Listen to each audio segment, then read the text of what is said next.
नमस्कार, आप देख रहे हैं तफ्तीश फैतक और मैं मनोज कुमार पटेल बेलदौर से। आज हम पहुंचे हुए हैं बेलदौर प्रखंड क्षेत्र के सुदूरवर्ती गांव में, जिसका नाम है सरस्वती नगर इजमादी, जहां बिहार किसान मंच के बैनर तले एक किसान महापंचायत का आयोजन किया गया है। और यहां इनके मुख्य अतिथि हैं धीरेन्द्र कुमार टुड्डू जी, जो प्रदेश अध्यक्ष हैं बिहार किसान मंच के। आइए हम इनसे जानते हैं कि इन्होंने किसानों के लिए क्या जानकारी लाई और किसानों को क्या लाभ होगा। स्वागत है आपका। बहुत बहुत धन्यवाद पटेल साहब। आज आप यहाँ महापंचायत किए हैं, क्या क्या समस्याएं देखे इस क्षेत्र में किसानों?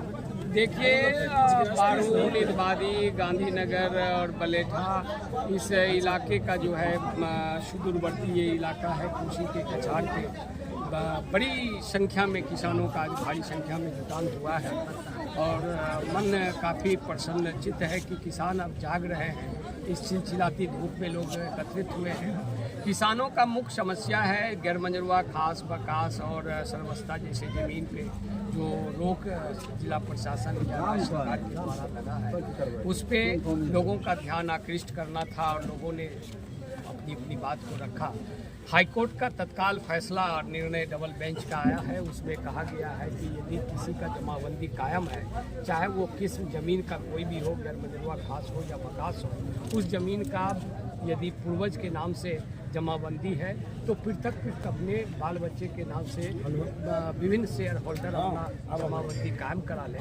इससे राज्य सरकार को भी फायदा, राजस्व का उगाही यानी कि राजस्व का जो लाभ होना चाहिए था वो लाभ होगा। ये पहला फायदा सरकार को भी है और भूस्वामी को भी फायदा है कि उसके नाम से जमाबंदी कायम हो जाएगा। जिसके लिए जो पेपर चाहिए वो पेपर ला करके मैंने यहाँ के किसानों और भूस्वामियों को दिया हूँ और मुझे लगता है कि गैरमंजरवा खास पे जिला प्रशासन की तरफ से भी रोक नहीं है। जो चिट्ठी मैंने सरकार के राजस्व और भूमि सुधार विभाग का चिट्ठी दिया है और लोगों ने उस बात को समझा है।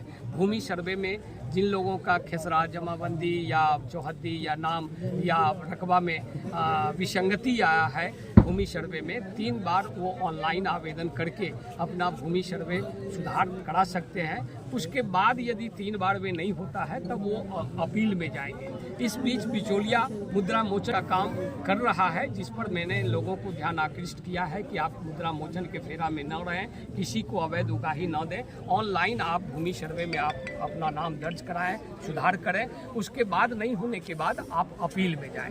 तीसरा बहुत महत्वपूर्ण चीज़ है कि ये इलाका मक्का आधारित क्षेत्र है। आप देखेंगे तो जोजन का जोजन यहाँ मक्का ही मक्का तटबंध के दोनों बगल दिखाई पड़ता है और यहाँ से बिचौलिया ढलता लौता के नाम पर, कट्टा के नाम पर तमाम तरह का शोषण मक्का व्यापारी करता है और जिसके लिए सरकार पे हम लोगों ने आवाज़ उठाया है कि ढलता लौता किसी सर्कुलर के तहत, सरकार के नियम के तहत ये वसूली नहीं होता है। इसके लिए किसान गोलबंद हो और मक्का, सोयाबीन और गन्ना पे आधारित उद्योग, बिहार में एथनॉल की फैक्ट्री कृषि रोड मैप में नीतीश जी ने घोषणा किया था।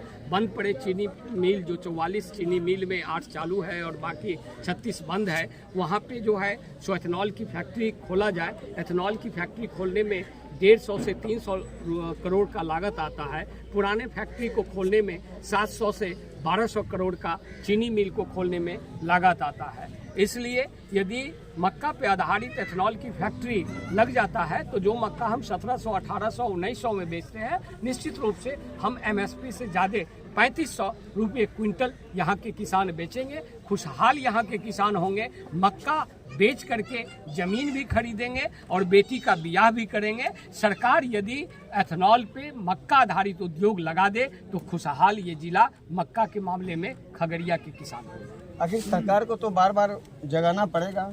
सरकार तो उद्योग को क्या कहा जाए कि एकदम से इग्नोर कर रही है।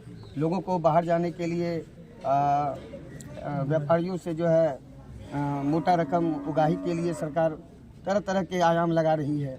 उसके लिए आपका संघ क्या कर रहा है? देखिए, मेरा संघ है कि चुनाव के बाद, अभी माथे पे लोकसभा का चुनाव है, चुनाव के बाद हम लोग व्यापक पैमाने पे राज्य स्तरीय घेरा डालो डेरा डालो आंदोलन के तहत पटना में आंदोलन शुरू करेंगे।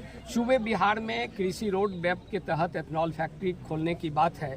एथनॉल फैक्ट्री या जूट पे आधारित जो कटिहार जूट मिल है या अशोक पेपर मिल है या तमाम फैक्ट्रियां जो खादी ग्रामोद्योग है, सिल्क सिटी भागलपुर जो बंद होने के कगार पे है, ये तमाम फैक्ट्री कृषि पे आधारित जो रोजगार कृषि क्षेत्र लगभग 67% करता है, यदि खुल जाए तो पलायन इस राज्य से रुकेगा। जो पलायन अभिशाप मेरा बना हुआ है वो अभिशाप नहीं रहेगा, पलायन भी रुकेगा।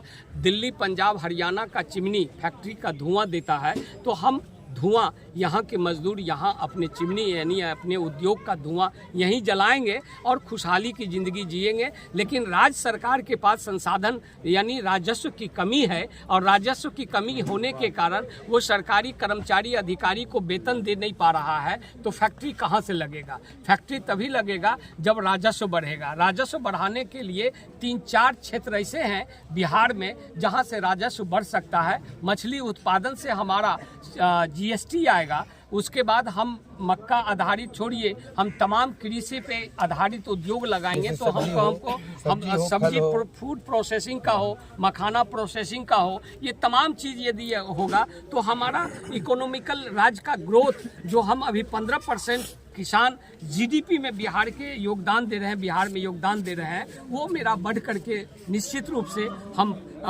25-30% चला जाएगा और राज्य खुशहाली में तब्दील होगा। लेकिन सरकार के पास राजस्व की कमी दारू बंद होने के कारण हो गया है।